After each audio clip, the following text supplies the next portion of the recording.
The room that went silent. The glass walls of the 47th floor reflected the city like a crown of steel and light. Sunlight poured through the windows, sharp and unforgiving, cutting across the long white table where power had been rehearsed for decades. This was where deals were made, futures decided, and dreams, especially the wrong kind, were quietly buried. Evan Cole stood at the far end of the room, his back straight, shoulders squared, breathing slow. He wore a charcoal suit that had been pressed 3 times that morning, not because he needed to impress, but because he had learned long ago that perfection was a shield. His hands rested loosely at his sides, though his palms were damp. Across the table, Miranda Locke adjusted her silk blazer and smiled the kind of smile that lived only above the eyes. She was the CEO of Locke Vision Capital, a tech investment firm whose approval could turn startups into legends. Her reputation was ruthless efficiency, immaculate instincts, and a near-mythical ability to spot winners before anyone else. Or so the stories said. To Evan, this meeting was oxygen. His company, Bright Path, had built an AI-powered learning platform that adapted in real time to underserved students. It had already changed hundreds of lives in pilot programs. But belief didn't pay engineers. Vision didn't cover cloud costs. This investment, this one, was the difference between scaling and shutting down. Miranda rose from her chair. "Mr. Cole," she said smoothly. "Welcome." Evan stepped forward and extended his hand. The room held its breath. Miranda looked at his hand. Then she looked at his face. Her smile tightened, just a fraction, barely noticeable unless you were trained to see micro-expressions. She nodded once, curtly, and turned away, gesturing toward the chair instead. "Please," she said, already sitting back down. "Let's begin." Evan froze for half a second. No one spoke. 5 investors seated along the table exchanged quick glances. A junior associate stared down at her tablet like it had suddenly become fascinating. Someone coughed. Evan slowly lowered his hand. The silence wasn't loud. It was worse. It was surgical. He took his seat without a word. Inside him, something old stirred, something he had hoped never to feel again. The memory of being 12 years old, standing in a grocery store aisle while a security guard followed him step for step. The scholarship interview where the dean had asked if he was sure engineering was the right fit. The venture capitalist who had once said, "You're very articulate," like it was a surprise. Evan swallowed. Miranda tapped her tablet. "You have 20 minutes. Convince me." He nodded. "Thank you for your time." As Evan began his presentation, his voice was calm, measured, precise. He spoke of adaptive algorithms, data-driven personalization, partnerships with public schools. He spoke of equity without using the word, of access without preaching. He spoke like someone who knew his numbers and had lived the problem. Miranda listened with her chin resting on her hand, eyes sharp, unreadable. But something else was happening in the room. At the far end of the table sat Naomi Reyes, Locke Vision's director of strategic ethics. She wasn't supposed to be there. This was supposed to be a closed-door investment pitch, but Miranda had insisted. Naomi noticed everything. She noticed the way Miranda's jaw tightened when Evan mentioned community-led development. The way she interrupted him twice, but didn't interrupt the previous founder who had pitched an identical AI model 3 weeks earlier. Most of all, Naomi noticed the handshake. She leaned back slightly, folding her arms. Evan reached the final slide. "With Locke Vision's investment, we can expand Bright Path to over 1 million students within 2 years." Silence again. Miranda stood. "I appreciate your passion," she said. "But we're going to pass." Just like that. Evan blinked. "May I ask why?" Miranda's eyes flicked to Naomi, then back. "Market alignment. Risk profile. Nothing personal." Evan rose slowly. "With respect, our metrics outperform." Miranda raised a hand. "The decision is final." Evan nodded once. He gathered his tablet, his notes, his dignity. As he turned toward the door, Naomi stood. "Miranda," she said calmly, "before he leaves, may I ask a question?" Miranda hesitated. Briefly. Naomi looked at Evan.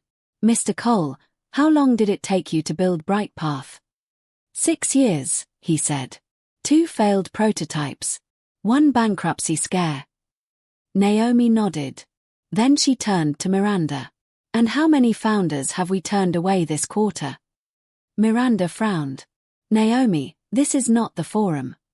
How many? Naomi pressed. 32. Naomi took a breath. And how many of them looked like him? The room went cold. Miranda's eyes hardened. That's inappropriate. Naomi didn't flinch. So was not shaking his hand.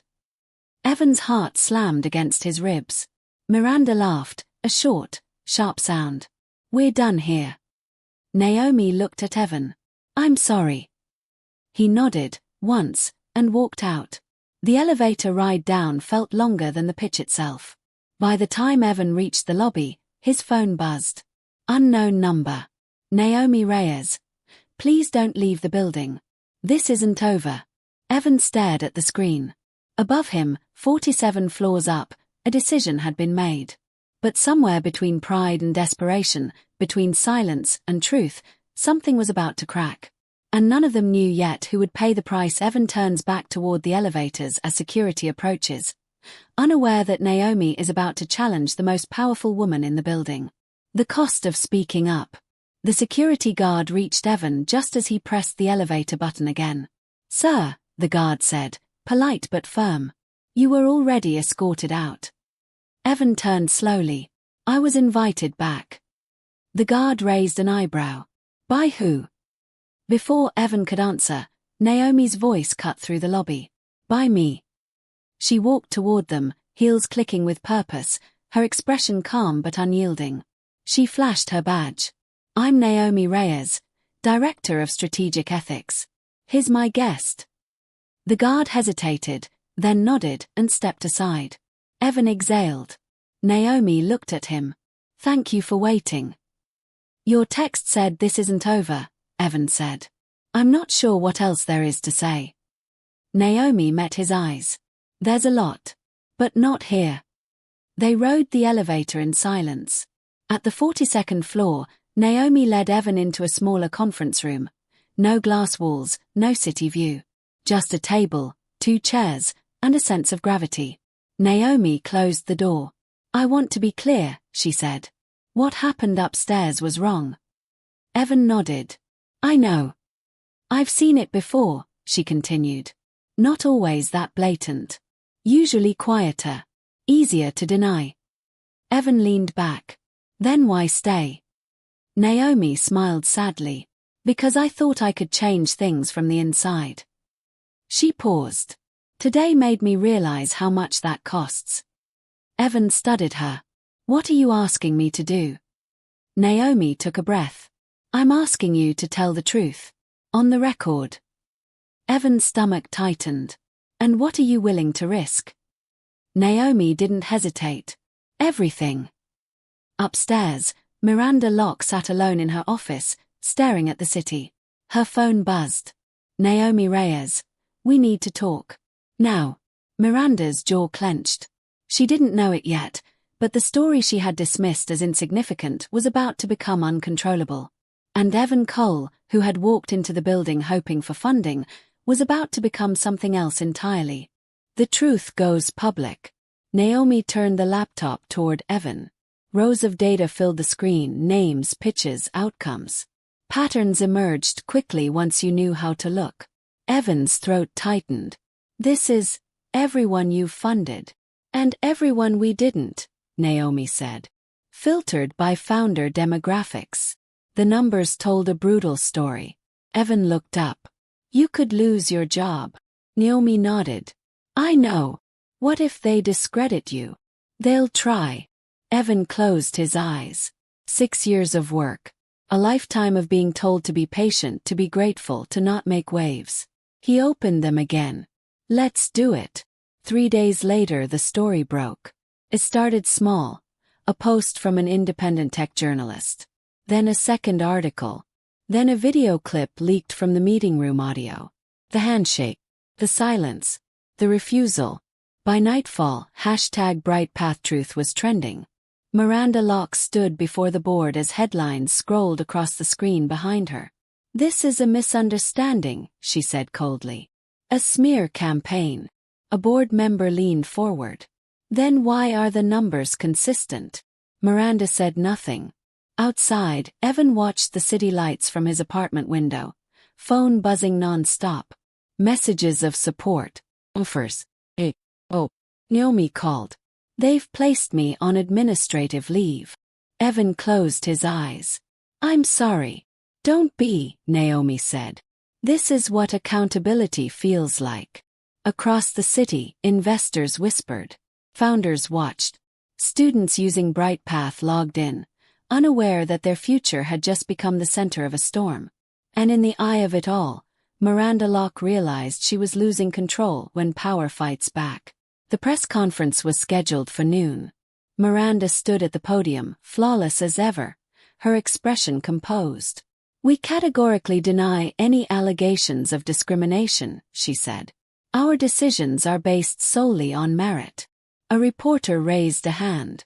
"Then why did you refuse to shake Mr. Cole's hand?" Miranda smiled thinly.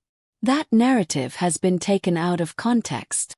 Evan watched the broadcast from Naomi's apartment. "She's lying," he said quietly. Naomi nodded. "And she's not done." Within hours, anonymous sources began circulating claims about BrightPath. Misleading data, exaggerated impact. Evan's phone rang. Potential investor withdrew. Another hesitated. Evan sank into the couch. "She's trying to bury us." Naomi leaned forward. "Then we don't let her." She slid a folder across the table. "There's more." Evan opened it. Internal emails. Language that couldn't be explained away. Evan looked up. "If we release this." Naomi finished the sentence. "She falls." Evan thought of the students. Teachers. The future he had promised. He nodded. "Release it." As the files went live, the internet erupted. Miranda's phone buzzed endlessly. By sunset, the board had called an emergency meeting. For the first time in her career, Miranda Locke was afraid. The hand that changed everything. The call came from an unfamiliar international number. "This is Dr. Layla Hassan," the voice said. "We've been following BrightPath."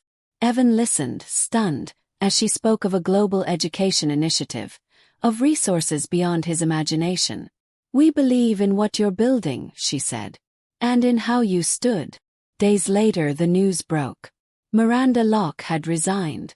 Locke Vision issued a public apology. Naomi was reinstated, then promoted.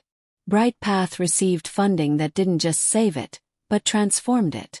At the launch event, Evan stood on stage, looking out at a crowd of students, educators and supporters. Naomi stood beside him. He spoke simply. "This isn't about revenge. It's about refusing to be invisible."